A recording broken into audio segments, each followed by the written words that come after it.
ನಟ ಸಾಯಿಕುಮಾರ್ ಅವರ ಬಗ್ಗೆ ಬಂದಿರೋದು ಅತಿ ದೊಡ್ಡ ಸುದ್ದಿ ಅಂದರೆ ಹೇಳ್ಬೋದು. ನಟ ಸಾಯಿಕುಮಾರ್ ಅವರು ಇನ್ನು ಕೇವಲ ನೆನಪು ಮಾತ್ರನೇ. ಹಾಗೆ ಏನಾಗಿದೆ ಇದ್ರ ಬಗ್ಗೆ ಸಂಪೂರ್ಣದ ಮಾಹಿತಿ ನಾನು ನಿಮಗೆ ಕೊಡ್ತೀನಿ. ಅದಕ್ಕೂ ನೀವು ಚಾನಲ್ ಸಬ್ಸ್ಕ್ರೈಬ್ ಮಾಡಿ. ನಟ ಸಾಯಿಕುಮಾರ್ ಕನ್ನಡ ಚಿತ್ರರಂಗದಲ್ಲಿ ಸುಮಾರು 400ಕ್ಕೂ ಅಧಿಕ ಸಿನಿಮಾಗಳಲ್ಲಿ ಅಭಿನಯಿಸಿರುವಂಥದ್ದು. ಇನ್ನು ಸುಮಾರು ಹೀರೋಗಳಾಗಿ ಸಾಕಷ್ಟು ಸಿನಿಮಾಗಳಲ್ಲಿ ವಿಲನ್ ಆಗಿ ಕೂಡ ಅಭಿನಯಿಸಿ ಇತ್ತೀಚೆಗೆ ಪೋಷಕ ಪಾತ್ರಗಳಲ್ಲೂ ಕೂಡ ಕಾಣಿಸ್ಕೊಳ್ತಿದ್ರು.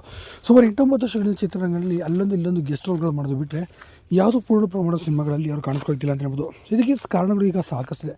ಇದೇ ವಿಚಾರವಾದಲ್ಲಿ ಇತ್ತೀಚೆಗೆ ಒಂದು ಯೂಟ್ಯೂಬ್ ಮಾಧ್ಯಮದಲ್ಲಿ ಈ ಬಗ್ಗೆ ಒಂದನ್ನು ಕೇಳಿದ್ದರು. ಇನ್ನು ಯೂಟ್ಯೂಬ್ ಮಾಧ್ಯಮದಲ್ಲಿ ಇತ್ತೀಚೆಗೆ ಮಾತು ಕೇಳಿದಂಥ ಇವರು ಈ ಬಗ್ಗೆ ಕೂಡ ಸ್ಪಷ್ಟವನ್ನು ಕೂಡ ಪಡಿಸಿದರು.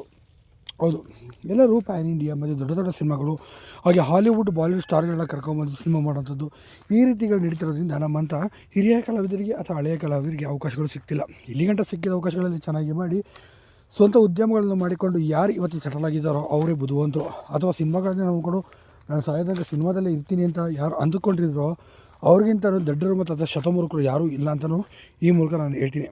ಹಾಗಾಗಿ ಸಿನಿಮಾ ರಂಗದಲ್ಲಿ ಸಂಪೂರ್ಣವಾಗಿ ಈಗ ದೂರನೇ ಉಳ್ಕೊಂಡಿದ್ದೇನೆ ಅಂತ ಹೇಳ್ಬೋದು. ಅವಕಾಶಗಳ ಕೊರತೆಯೇ ಇದಕ್ಕೆ ಮೇನ್ ಕಾರಣ ಅಂತಲೂ ಸಹ ಹೇಳಲಾಗುತ್ತೆ. ಹಾಗಾಗಿ